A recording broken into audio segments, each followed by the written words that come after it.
एक बड़ी पुरानी कहावत है, कहते हैं कर्महीन खेती करे, बैल मरे सूखा पड़े। कुछ ऐसा ही हो रहा है पड़ोसी पाकिस्तान के साथ। लेकिन मालदीव के बाद अब पड़ोसी पाकिस्तान भी घुटनों पे आ रहा है और भारत के सामने गिड़गिड़ा रहा है। लेकिन भारत को सतर्क रहने की जरूरत है। जानेंगे डॉक्टर एस जयशंकर ने हाल फिलहाल में ऐसा क्या कहा है जिसको लेकर भी बहुत ज्यादा चर्चा हो रही है। जियोपॉलिटिक्स में इस वक्त बहुत कुछ चल रहा है, जानने को मिलेगा बहुत कुछ। आइए जानते हैं इन खबरों को विस्तार से। कंगाली की दहलीज पर खड़ा पाकिस्तान अब भारत के साथ व्यापार बहाली का संकेत दे रहा है। पाकिस्तान के विदेश मंत्री इसाक डार का कहना है कि पाकिस्तान का व्यापारिक समुदाय भारत के साथ व्यापार बहाल करना चाहता है। इस संबंध में पाकिस्तान सरकार अपने सभी हितधारकों से परामर्श करेगी और सभी प्रस्तावों की समीक्षा के बाद निर्णय लेगी। पाकिस्तान ने अगस्त 2019 में जम्मू और कश्मीर से अनुच्छेद 370 की समाप्ति के बाद भारत के साथ व्यापार को एक तरफा तरीके से रोक दिया था। हालांकि पाकिस्तान आज भी भारत से बड़े पैमाने पर सामानों का आयात करता है जो किसी तीसरे देश के माध्यम से होता है। ऐसे में उन सामानों के दाम पाकिस्तान पहुंचते पहुंचते काफी ज्यादा बढ़ जाते हैं। पाकिस्तानी विदेश मंत्री इसाक डार ने एक मीडिया ब्रीफिंग में अगस्त 2019 में जम्मू और कश्मीर के स्पेशल स्टेटस को खत्म करने को लेकर नाराजगी जताई। उन्होंने भारत के साथ व्यापार के सवाल पर कहा कि पाकिस्तान का व्यापारिक समुदाय आज भी भारत के साथ व्यापार के पक्ष में है। पिछले साल बजट से पहले उन्होंने कहा कि सभी के साथ बैठक की थी। इस दौरान उन सभी ने कहा था कि भारत के साथ हमारा आयात अभी भी हो रहा है। वो दुबई के रास्ते, सिंगापुर के रास्ते सामान मंगा रहे हैं। इससे माल ढुलाई, अतिरिक्त परिवहन लागत जुड़ता है, इसलिए हमें इसे गंभीरता से जांच करनी चाहिए। इसाक डार ने कहा कि हम सभी हितधारकों के साथ बैठेंगे, देखेंगे कि क्या हम कम से कम आर्थिक गतिविधियों और व्यापार की सीमा तक है। हम देखेंगे कि क्या किया जा सकता है। लेकिन मैं आपको तुरंत हाँ या ना में उत्तर नहीं दे सकूंगा क्योंकि इसके लिए परामर्श की आवश्यकता होती है। ब्रुसेल्स ने मुझसे ये प्रश्न पूछा गया है तो अल्लाह ने चाहा तो हम इसे उसी तरीके से देखेंगे। आप अपने पड़ोसियों को नहीं बदल सकते हैं। हमें इसे ध्यान में रखना चाहिए कि हमारे पड़ोसी परमानेंट है। हमारा भारत पड़ोसी है, हमारा ईरान पड़ोसी है, हमारा चीन भी एक तरह से पड़ोसी है। हमें उनके साथ मिलकर रहना है। हमारी नीति हमेशा से बहुत पारदर्शी रही है।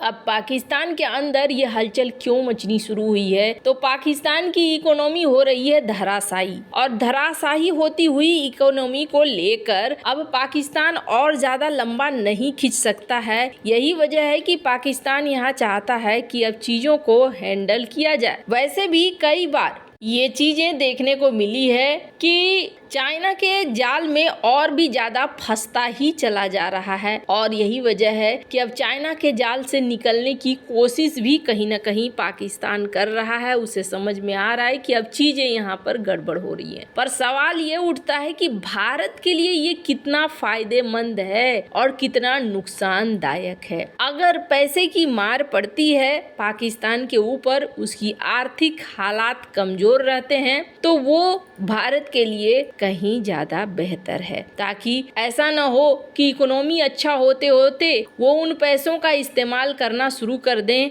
आतंकी कार्रवाइयों के लिए। स्क्रीन पर एक आर्टिकल देखिए। भारत किसी भी आतंकी को जाने देने के मूड में नहीं है। यहाँ पाकिस्तान को लेके डॉक्टर एस जयशंकर ने एक सवाल के जवाब में बड़ा ही अच्छा जवाब दिया है। मैं चाहती हूँ कि इस जवाब को आप सुने। China part I have answered.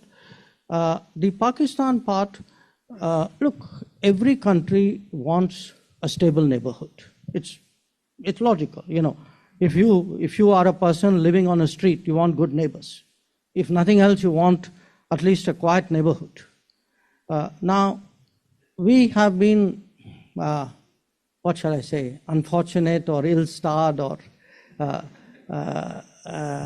so to be blessed with the one that we have to our west. Now, here's a very, basic problem. How do you deal with a neighbor who does not hide the fact that they use terrorism as an instrument of statecraft? Now, it's not a one-off happening. I mean, different countries at different points of time have experienced this. But a very sustained, almost an industry level, assembly line of people whose job it is to do bad things at night. To produce this with the intent of pressurizing your neighbor becomes a real challenge. So what we have come to conclude is that we have to find a way of addressing it, that dodging the problem gets us nowhere. It only invites more trouble. So I don't have a quick instantaneous fix, but what I can tell you is that India will not skirt this problem anymore. We are not going to say, well, that happened and let's continue our dialogue because that's very important. I think if we have a problem, we must be honest enough to face up to that problem, however difficult it is. If we have to have those discussions, we should. And if it is, hard to find a solution, we must work through to the way. We should not give the other country a free pass saying there's nothing they can do about it, or it's a very hard problem, or there's so much else at stake that let us overlook it. In India, the mood is not to overlook terrorism.